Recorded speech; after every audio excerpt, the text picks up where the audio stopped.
memoria las fórmulas, ¿sí?, químicas, sino que tienen que hacer foco en las propiedades de las moléculas y que nos van a permitir explicar lo que veamos en las clases subsiguientes, porque vamos a hablar de metabolismo, ¿sí?, celular. Entonces es necesario entender cuáles son las biomoléculas que están formando mi célula. Como primera medida, uno lo que tiene que entender es que todas las moléculas están formadas por átomos. Eso estamos bien. ¿Cuál es la clave? Los átomos, independientemente de la naturaleza que tengan, la clave es que los átomos se van a unir entre sí por uniones covalentes, por uniones fuertes.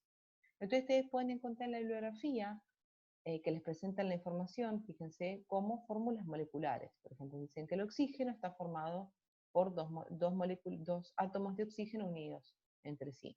Una molécula de agua tiene 2 átomos de hidrógeno y una de oxígeno.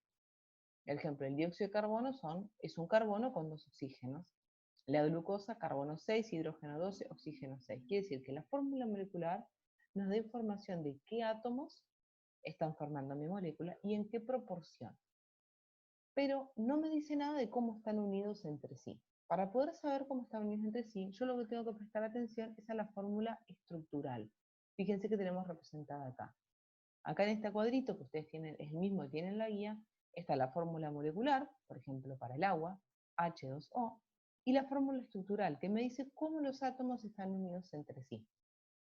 Estas rayitas que vemos entre los átomos, acá tengo un hidrógeno, un oxígeno y otro hidrógeno, están representando los enlaces, que son enlaces covalentes. Un enlace covalente es la unión que se va a formar entre dos átomos en las cuales están compartiendo electrones, ¿sí? El enlace covalente es un enlace fuerte y si es un enlace simple, se comparte un par de electrones. Cuando tenemos un enlace doble, se comparten 2 pares de electrones. Es un enlace más fuerte aún. Y podrían constar inclusive hasta enlaces triples, ¿sí? O sea que se comparten 3 pares de electrones. Cuanto mayor número de electrones se comparten, más fuerte es el enlace. Entonces, todos nuestros átomos, en nuestras moléculas que vamos a ver, van a estar unidos por uniones covalentes. Pero no solamente va a ser importante que, digamos, qué átomos se están formando en molécula y en qué proporción, sino cómo están unidos entre sí. Fíjense, acá por ejemplo en la molécula de agua, los hidrógenos están unidos al oxígeno, no están unidos entre sí. En la molécula de oxígeno tengo un enlace doble que une los 2 oxígenos, y fíjense, en la molécula de dióxido de carbono tengo cada oxígeno unido al carbono por enlaces dobles. Entonces, para las biomoléculas que veamos, también va a ser muy importante cómo están unidos entre sí, porque eso va a determinar las propiedades físico-químicas de las moléculas. ¿Sí? Bien, vamos a ver algunos ejemplos de algunas moléculas biológicas que vamos a ver en más profundidad a lo largo de la clase. Acá fíjense que les represento 4 moléculas. Tenemos un ácido graso, tenemos un aminoácido y tenemos 2 azúcares diferentes, la fructosa y la glucosa. Si lo miramos como primera medida de manera general, vamos a ver que todos están formados por carbono, todos están formados por hidrógeno, todos tienen oxígeno y hay uno que a su vez tiene nitrógeno. Entonces, no vemos una gran variabilidad en la composición. Todos tienen carbono, hidrógeno y oxígeno, ¿sí? Sin embargo, sabemos que las propiedades químicas y físicas de estas moléculas son muy diferentes. Lo más distinguible es un ácido graso, forma parte de los lípidos, son muy poco afines al agua, tienden a repeler el agua. Sin embargo, los aminoácidos y los azúcares, al contrario, son solubles en agua. Quiere decir que solamente porque yo diga que tengan carbono, hidrógeno y oxígeno, no me alcanza para poder discernir cuáles son las propiedades físico-químicas de esta molécula. Entonces, ¿qué es lo que tengo que mirar? La proporción que tengo de los distintos átomos y cómo están unidos entre sí. Fíjense, si arrancamos por el ácido graso, vamos a encontrar que en líneas generales todos los ácidos grasos tienen lo que se llama una cabeza, ¿sí?, formada por un grupo carboxilo que tiene carbono, oxígeno e hidrógeno. Esta cabeza se llama que es polar porque tiene capacidad de interaccionar con el agua. Y después tiene toda una cadena hidrocarbonada, ¿sí?, son un montón de carbonos con hidrógenos unidos, que son hidrofóbicas.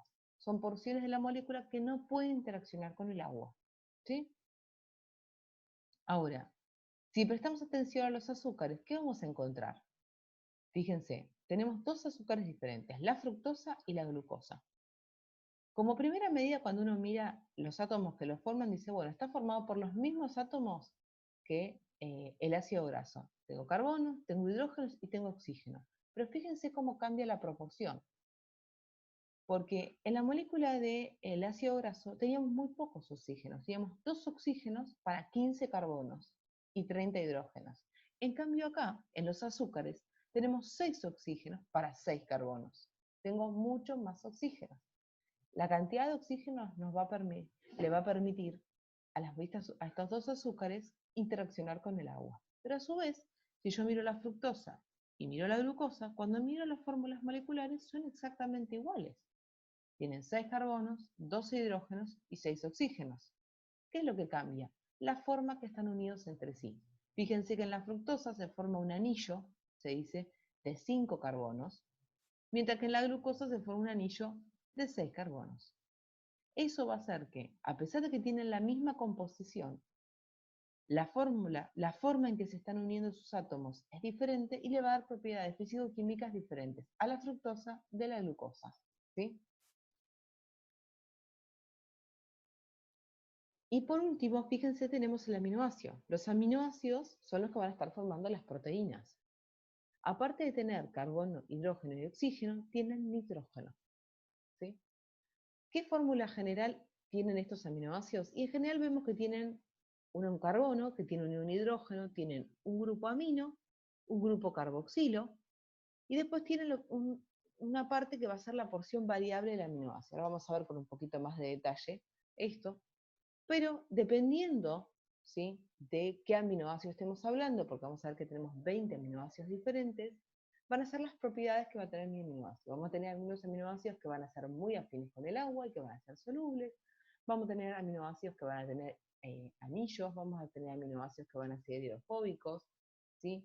Vamos a tener aminoácidos que tienen carga que se dice neta, o sea, que tienen una carga positiva o negativa, y eso va cambiando las propiedades que va a tener el aminoácido y por ende la proteína que van a formar. Entonces, como primer gran punto es, las moléculas están formadas por átomos, pero las propiedades que van a tener cada una de esas moléculas va a depender de qué átomos lo estén formando, en qué proporción y cómo estén unidos entre sí. ¿Sí? Entonces, dependiendo de cómo se unen entre sí los átomos, van a ser las características de las moléculas que se están formando. Bien, entonces, dentro de la célula, si miramos los niveles de organización, ¿sí? Como ya habíamos visto, tomamos todos los niveles que están por debajo de la célula. Teníamos los átomos, se organizan para formar moléculas, las moléculas se organizan para formar macromoléculas, las macromoléculas para formar complejos macromoleculares y estos para formar la célula. Bien, ¿cuáles son las pequeñas moléculas biológicas que vamos a encontrar dentro de la célula? Tenemos 4 grandes grupos: los ácidos grasos, los nucleótidos, los monosacáridos y los aminoácidos. ¿Qué características tienen en común? Que tienen menos de 30 átomos de carbono, cada una de estas moléculas, que las encontramos en estado libre dentro de la célula, disueltas en el citoplasma, y cumplen diversas funciones. Pueden formar parte de macromoléculas gigantes de la célula, o sea, van a ser constituyentes de las macromoléculas, y también pueden servir como fuente de energía. Ahora, ¿cuáles son las macromoléculas que vamos a encontrar? Fíjense, los aminoácidos van a formar proteínas. Los monosacáridos, también les podemos llamar azúcares, van a formar polisacáridos. Y los nucleótidos van a formar ácidos nucleicos. Los ácidos grasos van a formar moléculas más grandes, ¿sí?, que van a ser, como gran conjunto, se les van a llamar lípidos. ¿Sí? Ahora vamos a ver qué diferencias tienen con estas otras 3 que estaban puestas como macromoléculas para entender un poquito más. Entonces, lo que vamos a hacer es ir viendo las características principales de cada una de estas familias de moléculas, ¿sí?, cómo son, cómo están conformadas y qué funciones cumplen. Bien, como primera medida, antes de arrancar a ver cada una, hay un concepto, un término muy importante que tienen que entender, lo que es el concepto de polímero. ¿Sí? Cuando uno habla de moléculas, dijimos, las pequeñas moléculas eran las que tenían menos de 30 átomos de carbono. Las macromoléculas, por definición, son moléculas de gran tamaño. ¿Sí? Entonces, está refiriéndose al tamaño de la molécula. Es una cuestión de peso, ¿sí?, de peso molecular. ¿Qué tamaño tiene esa molécula? Ahora, cuando hablo de polímero, estoy dando un poquito más de información. Vamos a ver que los polímeros son moléculas de gran tamaño formadas por unidades, ¿sí? Que se llaman monómeros, los monómeros tienen características similares entre sí, y la característica más importante de un polímero es que sus monómeros, sus unidades, están unidas de forma covalente entre sí. ¿Quiere decir que un polímero es una macromolécula? Sí, es una macromolécula formada por la unión de monómeros unidos covalentemente entre sí. ¿Qué polímeros vamos a encontrar dentro de la célula? Los polisacáridos, que están formados por la unión de monosacáridos, las proteínas, que están formadas por la unión de aminoácidos, y los ácidos nucleicos, que están formados por la unión de nucleótidos. Fíjense qué molécula no estamos incluyendo: los lípidos. Los lípidos no son polímeros. ¿Por qué? Porque los ácidos grasos se van a unir entre sí para formar macromoléculas, para formar moléculas de gran tamaño, pero el tipo de interacción que se va a producir es por una interacción hidrofóbica, se dice, no por uniones covalentes, ¿sí? Se van a agrupar básicamente por su repulsión al agua, no por enlaces covalentes. Por eso nunca vamos a decir que un lípido es un polímero, ¿sí? Bien, entonces, vamos a empezar a trabajar primero con los lípidos. ¿Qué característica tienen los lípidos? Los lípidos son un grupo súper diverso, muy heterogéneo de sustancias, que la característica que tienen en común es que son poco solubles en agua.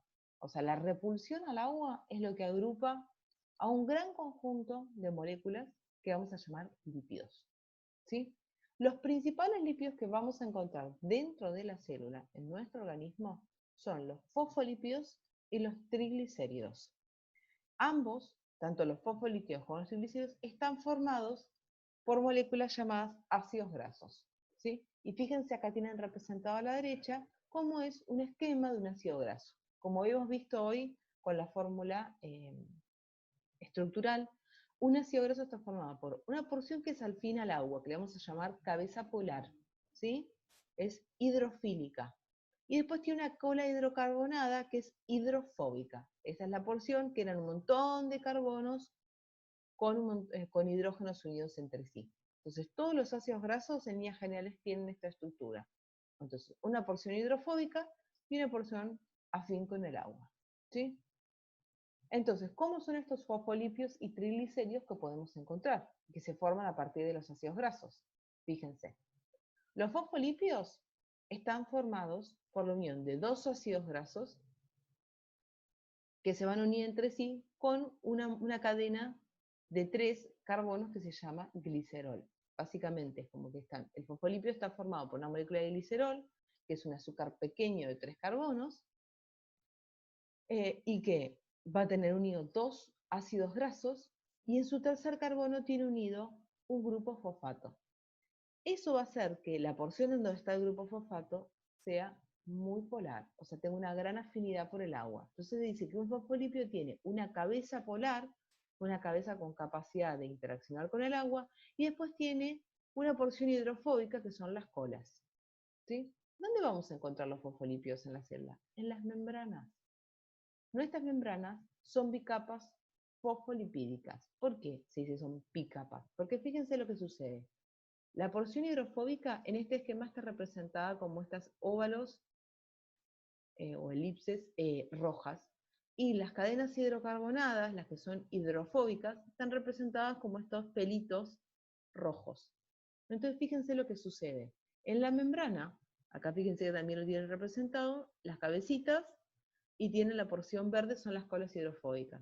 ¿Qué pasa? La porción de la cabeza del fosfolípido se orienta, se pone en contacto con el agua, con el medio extracelular y el medio intracelular.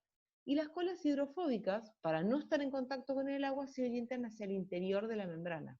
Entonces, de esa manera, forman una bicapa fosfolipídica, porque esta porción de acá es toda una capa de fosfolípidos y esto es otra capa de fosfolípidos. Y se acomodan de esa manera para asegurarse que la parte hidrofóbica de los fosfolípidos no esté en contacto con el agua, ¿sí? Entonces los fosfolípidos son una molécula muy importante dentro de nuestra célula, porque forman las membranas celulares. Otro tipo de moléculas, otro de los lípidos muy importante que vamos a encontrar son los triglicéridos. ¿Qué característica tienen? Están formados por ácidos grasos, muy bien, igual que los fosfolípidos. A diferencia de los fosfolípidos, los triglicéridos no están formados por dos ácidos grasos, están formados por la unión de tres ácidos grasos, que son triglicéridos. El prefijo tri quiere decir que tengo tres. ¿Y qué sucede? Tengo tres ácidos grasos unidos covalentemente entre sí a esta molécula de glicerol, este pequeño azúcar. ¿Y qué van a hacer? Que tengamos una cabeza con algo de afinidad con el agua, esta cabeza no va a ser tan afín como la del fosfolípido, porque no tiene ese grupo fosfato, y después tengo las tres cadenas hidrocarbonadas. ¿Cuáles van a ser las funciones del triglicérido? Almacenamiento de energía. La célula, las reservas de energía las va a almacenar justamente en forma de triglicéridos. ¿Sí? Bien. Siguiente grupo de macromoléculas, los polisacáridos. Los polisacáridos están formados por monosacáridos. Los monosacáridos en la bibliografía pueden encontrarla también como azúcares, y a los polisacáridos los pueden encontrar como hidratos de carbono. Es lo mismo, ¿sí? Entonces, ¿qué característica tienen? Los monosacáridos son azúcares simples, ¿sí? Que pueden unirse por enlaces covalentes y formar moléculas más grandes. Dependiendo de la cantidad de monosacáridos que se unan, es el nombre que reciben. Si tengo una sola molécula de azúcar, es un monosacárido. Si tengo dos, se llama disacárido. Si tengo tres, se llama trisacárido. Si tengo hasta 20, se van a llamar oligosacáridos. Y una vez que tengo más de 20 monosacáridos unidos entre sí de manera covalente, se van a llamar polisacáridos, porque son muchos monosacáridos unidos covalentemente entre sí. Los polisacáridos son polímeros, quiere decir que los monosacáridos se están uniendo entre sí de manera covalente. Y una característica que tienen los polisacáridos es que cada polisacárido está formado por un único tipo de azúcar. ¿Sí? Quiere decir que, fíjense acá tenemos representado, por ejemplo, el almidón, que está formado por la unión de muchísimas moléculas de glucosa unidas entre sí por uniones covalentes, y para formar el almidón. ¿Qué función van a tener los monosacáridos y los polisacáridos? El ejemplo más común de monosacárido es la glucosa, y tiene un papel central en todo lo que es como fuente de energía para la célula. Y cuando la glucosa está en exceso, la célula puede almacenarla dentro de la célula, adentro de la célula, como un polímero, como un polisacárido, que en el caso de los animales, el polisacárido de reserva es el glucógeno, y en el caso de las plantas, el polisacárido de reserva es el almidón. ¿Sí? Quiere decir que cuando tiene que almacenar energía, los puede almacenar formando glucógeno y almidón dependiendo del tipo celular. ¿Sí? Bien. Siguiente grupo siguiente familia de moléculas, ácidos nucleicos y nucleótidos. ¿Dónde vimos los ácidos nucleicos? Venimos hablando muchísimo de ácidos nucleicos. Fíjense, SARS-CoV-2. ¿Sí? Decíamos todo el tiempo, lo vimos ya repetidas veces, que el material genético del SARS-CoV es una molécula de ARN. Eso es un ácido nucleico que va a estar formado por nucleótidos unidos covalentemente entre sí. ¿Sí? Entonces, los ácidos nucleicos tenemos dos tipos, el ADN y el ARN. Y la función son moléculas portadoras de información. ¿Sí? Lo que hacen es almacenar la información, sea o en la molécula de ADN o en la molécula de ARN. Eso depende del organismo. Como característica general, cada cada ácido nucleico está formado por 4 tipos de nucleótidos. Fíjense que cuando recién les dije acerca de los hidratos de carbono, les dije que cada polisacárido estaba formado por un único tipo de azúcar. En cambio, cuando vamos a los ácidos nucleicos, vamos a ver que está formado por 4 tipos de nucleótidos. ¿Sí? Entonces, ¿cómo son las características de estos nucleótidos? Tenemos 4, dijimos. Como línea general, uno puede reconocer una estructura general del nucleótido, que es bastante compleja, en donde podemos distinguir 3 partes. Una parte que es un monosacárido, que es un azúcar, ¿sí? Es un azúcar de 5 carbonos, ¿sí? Vamos a tener después una base nitrogenada y un grupo fosfato. Esto es para los 4 tipos de nucleótidos que podemos encontrar, siempre va a tener esta forma general. Entonces, una base nitrogenada, un monosacárido y un grupo fosfato. Esto, así, es un nucleótido. Ahora, vamos a ver que hay 4 tipos de nucleótidos. En realidad hay 5 y vamos a ver ahora cómo están formando a las moléculas. Si comparamos el ARN con el ADN, ambos tipos, digamos, la función de ambos tipos de moléculas es la de almacenar la información genética. A ver, pero ¿cómo están formados cada una de estas? ¿Qué características tienen? Si vamos al ARN, que es el material genético, por ejemplo, de los virus, vamos a ver que está formado por, sus nucleótidos tienen un azúcar que se llama ribosa, ¿sí? A su vez, vamos a encontrar 4 tipos de nucleótidos dentro de las moléculas de ARN. Adenina, uracilo, citosina y guanina. Y a su vez, el ARN siempre va a estar como simple cadena. Fíjense, una simple cadena de ARN. Ahora, el ADN, ¿cómo es? En lugar de tener el ADN ribosa, tenemos desoxirribosa. ¿Sí? Fíjense, está cambiando esta porción. El azúcar que está formando los nucleótidos, en el caso del ARN, es una ribosa, y en el caso del ADN, es una desoxirribosa. ¿Sí? Después, ¿qué nucleótidos lo están formando? Tenemos adenina, igual que en el ARN, tenemos citosina, igual que en el ARN, tenemos guanina, igual que en el ARN, pero acá, en el ADN, en vez de tener uracilo, tenemos timina.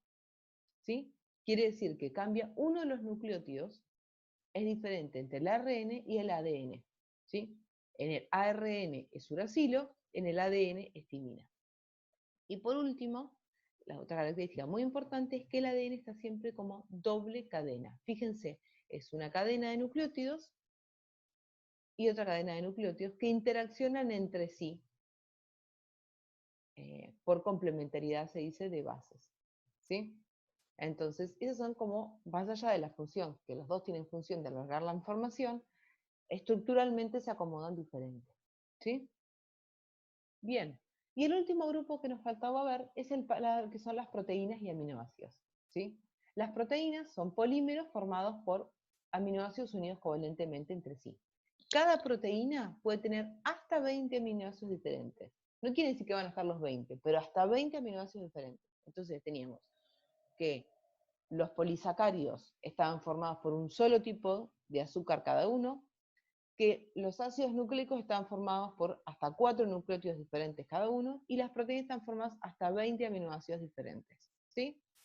Fíjense, cada aminoácido, una proteína va a estar formada por una unión covalente de distintos aminoácidos. Y cada aminoácido tiene una parte que es común a todos los aminoácidos, que es un carbono central que tiene, fíjense, hidrógeno, un carbono con un oxígeno y un grupo amino. Eso se va repitiendo, es lo que forma el esqueleto de mi proteína. Y después tenemos la porción que es variable, que es la porción que se llama R, ¿sí? O sustituyente lateral, que justamente es característico de cada aminoácido y le va a dar las propiedades a la proteína, dependiendo de qué aminoácidos estén uniéndose entre sí y en qué orden va a ser las propiedades que van a tener mis proteínas. ¿Sí? Entonces, una cosa importante es que las proteínas, vamos a ver ahora, las funciones tienen muchas funciones diferentes, muchas funciones, depende de qué aminoácidos los estén formando. Y una cosa muy importante es que las proteínas, para cumplir su función, una vez que se sintetizaron, como habíamos visto en su momento, en los ribosomas, se van a tener que plegar. Dependiendo de cuáles sean, sustituyendo de cuáles sean los aminoácidos que están formando mi proteína, es la forma tridimensional que va a adquirir esta proteína. ¿Sí? Se va a plegar, se dice. No va a quedar como un cordón dentro del citoplasma, sino que va a adquirir una conformación tridimensional. ¿Sí? Y esa conformación tridimensional va a depender de cuáles sean los aminoácidos que la estén formando la proteína.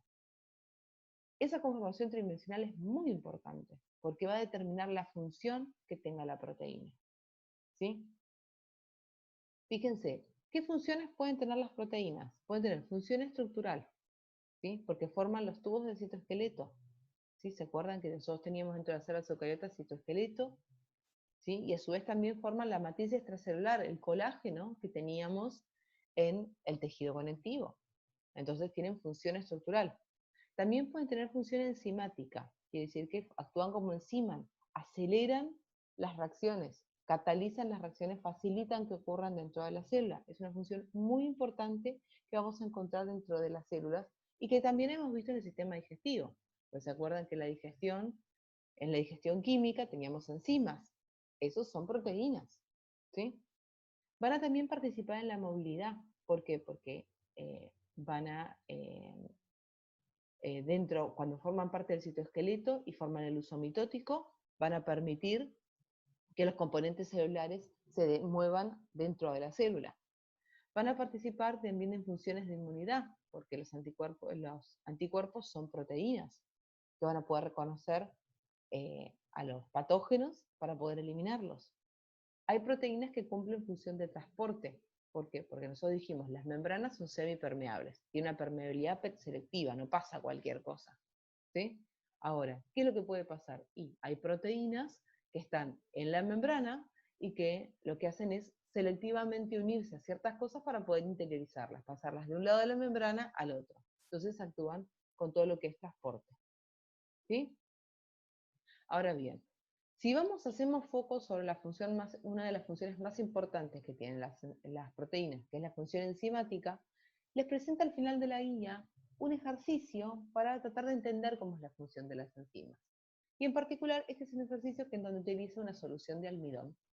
Está relacionado con lo que vimos en el sistema digestivo. Nosotros vimos en el sistema digestivo que los hidratos de carbono empezaban a degradarse en la boca, que teníamos la amilasa salival. ¿Se acuerdan? Entonces, esa amilasa salival es una enzima que específicamente rompe el almidón, ¿sí? Rompe los hidratos de carbono. No cualquier hidrato de carbono, el almidón. Porque una característica importante de las enzimas es que es específica. No se une a cualquier cosa, no corta cualquier enlace. ¿Sí? Entonces, en este ejercicio lo que hacen, que lo podrían inclusive hacer en casa, si tienen almidón de maíz, o sea, de maicena, y utilizando, si tuvieran yodo, para poder yodo, vieron que a veces se utiliza yodo povidona para desinfectar. Bueno, ese es el yodo que utilizan acá. Y saliva, básicamente todos tenemos. Entonces, si yo tengo una solución de almidón, que es básicamente es almidón de maíz en agua, ¿sí? Me aseguro de tenerla disuelta. ¿Y qué es lo que hace? Bueno, en un tubo agarra una licuata de eso, le pone yodo, ¿y qué es lo que ve? Que el yodo, cuando hay almidón, se pone color azul oscuro, casi violeta. ¿Sí? O sea, quiere decir que el yodo tiene la capacidad de interaccionar con el almidón y que cuando el almidón está como macromolécula, ¿sí? Cuando yo tengo almidón, se pone mi solución totalmente violeta. ¿Sí? Ahora bien, si yo a mi solución de almidón le agrego amilasa, ¿sí? Quiere decir que le agrego la enzima de la saliva y lo dejo un cierto tiempo a una temperatura templada, ¿sí? No lo pongo a calentar en el microondas, sino que a unos 37 grados, lo dejo un cierto tiempo. Cuando después le agrego almidón, ¿qué pasa? Perdón, era por acá. Yo le agrego amilasa y después, entonces le pongo, después de un cierto tiempo, le pongo el yodo, veo que mi solución ya no se colorea. ¿Qué pasó? Si yo le puse amilasa, quiere decir, ¿qué hace la amilasa? Rompe el hidrato de carbono, rompe el almidón, hasta que me quedan todos los azúcares. Pasamos de una macromolécula a los monómeros. ¿Sí? Pasamos de un polímero a los monómeros. De tener un polisacario a tener monosacarios. Entonces ahora el almidón no me va a dar color. ¿Por qué? Porque el almidón, si yo no tengo, porque el yodo, si no tengo almidón, no me va a dar coloración.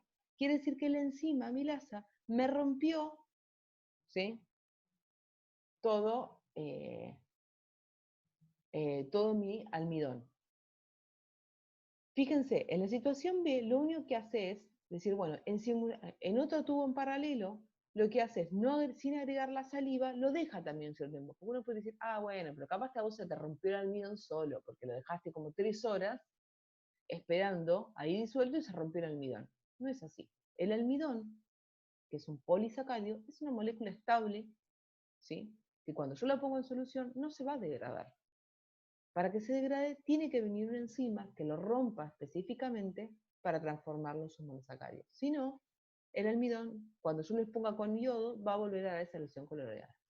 Básicamente este experimento es como para mostrar cómo la actividad de las enzimas va a permitir transformar de forma específica por ejemplo, en este caso, un polisacario en los monosacáridos, que es básicamente lo que sucedía dentro de nuestro sistema digestivo. Entonces, ¿qué es lo que hacen en general las enzimas? Las enzimas lo que hacen es acelerar las reacciones. ¿Sí? Se dice que son lo que hacen es catalizar las reacciones químicas, las aceleran. Entonces, si en una ecuación, las ecuaciones químicas se representan como reactivos que se transforman en productos. ¿Sí? Y lo que uno hace es poner reactivos a la izquierda, una flecha que significa la transformación, y productos es lo que termino teniendo. Cuando hablamos de que es una reacción que está catalizada enzimáticamente, en general, en lugar de poner reactivos, escribimos sustratos que se transforman, flechita, en productos. Y el nombre de la enzima se escribe arriba de la flecha. De esta manera estamos representando de que ocurre esta reacción, que de los sustratos se transforman en productos por acción de esta enzima determinada. ¿Sí? Y una cosa importante es, durante la reacción química, los átomos no se crean ni se destruyen. Si yo tenía 10 carbonos, supongamos que decía, bueno, tengo 2 moléculas de 5 carbonos cada uno, con 3 hidrógenos, con 4 hidrógenos cada una, al final puedo tener, el producto puede ser una molécula o pueden ser 4, no importa, pero la cantidad de átomos al final tiene que ser la misma. Lo que cambia es la forma en que se organizan entre sí. O sea que si tenía 2 moléculas de 5 carbonos y 4 hidrógenos cada una, al final tengo que seguir teniendo 10 carbonos y 8 hidrógenos, organizados de otra manera. Dependiendo de la reacción, va a ser como se van a organizar, pero el número de átomos no cambia. Recuerden, la materia no se crea ni se destruye. Entonces yo no puedo haber perdido materia, no puedo perder átomos. ¿Sí? Bien, ¿cómo funcionan las enzimas? ¿Sí? Las enzimas, características importantes, son específicas. ¿Sí? Quiere decir que una enzima va a unirse a un determinado tipo de sustrato de forma específica y va a catalizar una cierta reacción. Cada enzima es específica de una reacción. ¿Sí? ¿Por qué? Porque la enzima tiene una zona que se conoce como sitio activo, que es la zona en donde se une a él los sustratos. Fíjense que en este caso está representado como que tenemos 2, y en este caso representamos como que tenemos uno solo, depende de la reacción. Y lo que hacen es, los sustratos se unen al sitio activo. Fíjense que el sitio activo tiene una forma tridimensional particular. ¿Sí? Si recuerdan cuando recién hablé de las proteínas, les dije, las proteínas no quedan como cadenas, sino que se pliegan y adquieren una forma tridimensional característica. Entonces, cada enzima tiene una forma característica y el sitio activo, que es el sitio donde se une a los sustratos, va a ser específico para esa enzima y va a ser que solo se puede unir a determinados sustratos. ¿Qué es lo que sucede? Cuando la enzima encuentra los sustratos adecuados, se une, cataliza la reacción, o sea, cataliza la transformación, y finalmente el producto se libera. La enzima al final de la reacción está exactamente igual que al principio. La enzima no se va a transformar, sino que se recicla. ¿Sí? Se utiliza para hacer una reacción, libera el producto y está lista para unirse nuevamente a más sustratos. Fíjense que acá tienen representado lo mismo, pero de otra manera. En lugar de poner 2 sustratos, pone uno solo. Y fíjense, acá el sitio activo está representado de otra manera, pero básicamente les da un poquito más de información.